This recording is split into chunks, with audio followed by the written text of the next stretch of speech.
Hi everyone, welcome back to my channel astral dimension. तो I am sorry, आज मेरा जो टैब है वो चार्ज हो रहा है और मुझे कंटिन्यूसली वीडियोस डालनी है यूट्यूब पे। तो ये एक तरीके का मेरा कह सकते हैं रेजोल्यूशन है। तो आज हम इसे एक वीडियो के अंदर बात करने वाले हैं obsession of Rahu. Rahu obsession create करता है, ये सबको पता है। लेकिन किस तरीके का ऑब्सेशन क्रिएट करता है और कौन से ऑब्सेशन को हम थोड़ा सा डेंजरस कंसिडर करते हैं, कौन से ऑब्सेशन को हम मैनेजेबल कंसिडर करते हैं और क्यों, और कौन सा ऑब्सेशन है जिसको हमें स्टडी ही करना पड़ता है इन डेप्थ, इन डिटेल। तो इन सभी चीज़ों को इस एक रीडिंग के अंदर हम डिस्कस करने वाले हैं। सबसे पहले स्टार्ट करते हैं डेंजरस ऑब्सेशन ऑफ राहु। तो जो डेंजरस ऑब्सेशंस हैं उसमें सबसे पहले आएगा राहु और मार्स। राहु और मार्स के डेंजरस ऑब्सेशन क्रिएट करने का सबसे पहला रीज़न है मार्स है प्योर अग्रेशन, प्योर वायलेंस।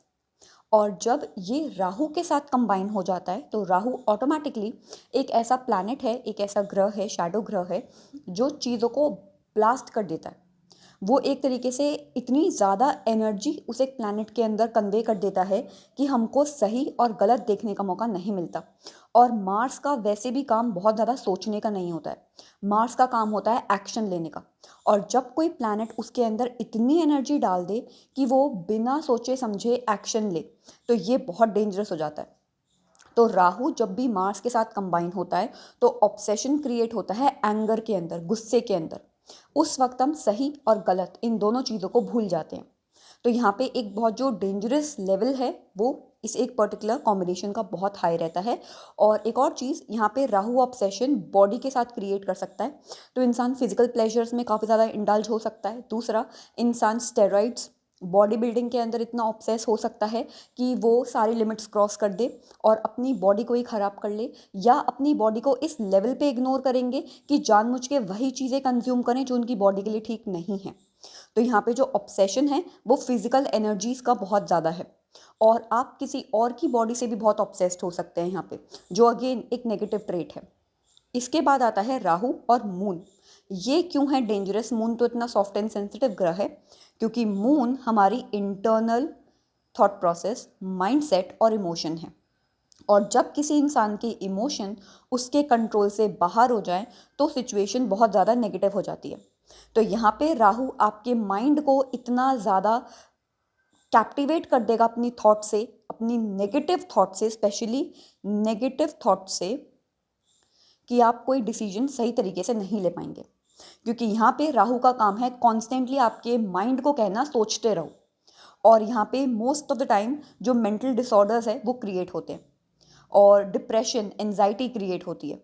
क्योंकि यहाँ पे कंटिन्यूसली माइंड काम कर रहा है, इमोशंस काम कर रहे हैं। आप किसी भी चीज़ को प्रैक्टिकली देख ही नहीं रहे हैं, आप किसी भी चीज़ को लॉजिकली देख ही नहीं रहे, आप हर एक चीज़ के अंदर इमोशंस एंड फीलिंग्स को ऐड कर रहे हैं। तो यहाँ पे जो राहु है उसका ऑब्सेशन मून के साथ क्यों नेगेटिव है? क्योंकि वो हमारे इंटरनल माइंडसेट को बहुत डीपली इम्पैक्ट करता है। उसके बाद राहु और वीनस, वीनस के साथ क्यों नेगेटिव है? जब इंसान का डिवोशन पागलपन का लेवल क्रॉस कर दे, जब इंसान का प्यार एक पागलपन का लेवल क्रॉस कर दे, जब इंसान की अटैचमेंट एक पागलपन का लेवल क्रॉस कर दे, जब इंसान का मटीरियलिस्टिक अप्रोच एक पागलपन के लेवल को क्रॉस कर दे, तो सिचुएशन हमारे आसपास के लोगों के लिए बहुत नेगेटिव हो जाती है। तो कोई एक इंसान जिसको पैसे खर्च करने की लिमिट ही नहीं पता, कोई एक इंसान जो अपने आप को खुश करने के लिए किसी भी एक्सटेंट तक जा सकता है और वो सेल्फिश की लिमिट को क्रॉस करके नार्सिसिस्ट के अंदर कन्वर्ट होता जा रहा है, वो देखा जाता है इस एक पर्टिकुलर कॉम्बिनेशन के साथ, अगर यहाँ पे राहु नेगेटिव एक्ट करना स्टार्ट कर दे। हमारी लव लाइफ के अंदर हम अपने पार्टनर के टॉक्सिक बिहेवियर्स को भी टॉलरेट कर रहे हैं, क्योंकि यहाँ पे राहु का ऑब्सेशन आपके पार्टनर के साथ इतना गहरा है कि आप उनकी टॉक्सिक जो ट्रेट्स हैं उनको इग्नोर नहीं कर रहे हैं, आप उनके जो टॉक्सिक ट्रेट्स हैं उनको एब्जॉर्ब कर रहे हैं अपने अंदर। तो ये एक बहुत डेडली कॉम्बिनेशन हो जाता है राहु एंड वीनस का। उसके बाद आते हैं मैनेजेबल। कौन सी चीज़ें हैं जिनको हम मैनेज कर सकते हैं और जो हम कह सकते हैं इतनी नेगेटिव नहीं है? तो यहाँ पे जुपिटर की 80% एनर्जी राहु को कंट्रोल करने में जाती है, तो ये एक मैनेजेबल कॉम्बिनेशन है। और यहाँ पे जो जुपिटर है प्योर नॉलेज है। यहाँ पे जो मैक्सिमम नेगेटिव हो सकता है वो है ईगो का ब्लास्ट। इंसान बहुत घमंडी एंड एरोगेंट हो सकता है, लेकिन वो चीज़ मैनेजेबल है। अगर जुपिटर की पोजीशन स्ट्रांग है, हाउस प्लेसमेंट स्ट्रांग है, तो नॉलेज इतनी ज़्यादा होगी कि एक लेवल के बाद इंसान जाके हम्बल हो जाएगा। सैटर्न राहु की प्रोग्रेस को, राहु के ऑब्सेशन को स्लो कर देता है, तो यहाँ पे मैनेजेबल है। हाँ, काफ़ी कुछ चीज़ें हैं जो आपकी लाइफ में केओस एंड कन्फ्यूजन क्रिएट करेंगी, क्योंकि सैटर्न स्लो भागेगा, राहु बहुत तेज़ भागेगा। तो बिल्कुल भी जिसे हम कह सकते हैं इनके तालमेल नहीं बैठते हैं, बट स्टिल ये मैनेजेबल है, क्योंकि सैटर्न कहीं ना कहीं इम्पैक्ट को स्लो कर रहा है कि ठीक है ऑब्सेशन है, बट धीरे धीरे ग्रो करेगा। तो इंसान खुद ऑब्जर्व कर लेगा कि यार कहीं मैं ऑब्सेस तो नहीं हो रहा। मर्क्यूरी के साथ भी कॉम्बिनेशन अच्छा है, क्योंकि मर्क्यूरी प्योर इंटेलिजेंस है, और मर्क्यूरी आज के टाइम पे बहुत इंपॉर्टेंट है। तो जब भी यूजुअली मैं राहु एंड मर्क्यूरी का कॉम्बिनेशन देखती हूँ तो इंसान बिजनेस में बहुत अच्छा करता है। तो मेनली जो ऑब्सेशन है वो ग्रोथ के साथ हो जाता है, सेल्फ डेवलपमेंट के साथ हो जाता है। तो ये एक अच्छा कॉम्बिनेशन है। बट हाँ, यहाँ पे जो नेगेटिव ट्रेट आता है वो ये है, नर्वस सिस्टम को राहु बहुत इंपैक्ट करता है।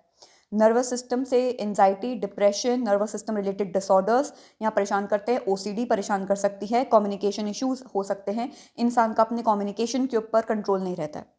तो ये एक फैक्टर है, बट ये मैनेजेबल है।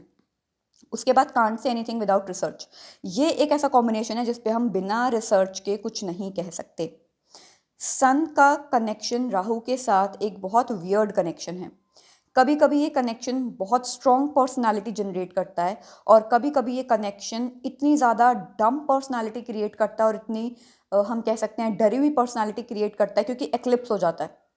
तो यहाँ पे जो प्रॉब्लम है वो ये है कि हमको रिसर्च करनी पड़ेगी इस एक साइन को समझने के लिए कि ये पर्टिकुलर कॉम्बिनेशन कैसे काम कर रहा है। हाउस प्लेसमेंट, साइन प्लेसमेंट, नक्षत्र प्लेसमेंट, तो वो अलग चीज़ है। इसके बारे में हम कुछ नहीं कह सकते विदाउट प्रॉपर रिसर्च। बट हाँ, ये जो पर्टिकुलर कॉम्बिनेशन है यहाँ पे लोग आउटशाइन करने की कोशिश करेंगे, इंसान को दबाने की कोशिश करेंगे। अब जितना सन स्ट्रांग होगा, इंसान और ज़्यादा उठ के बाहर आएगा, और अगर सन उतना पावरफुल नहीं है, लॉर्ड प्लेसमेंट उतनी पावरफुल नहीं है, तो इंसान धीरे धीरे दब जाएगा, उसकी शाइन कम हो जाएगी।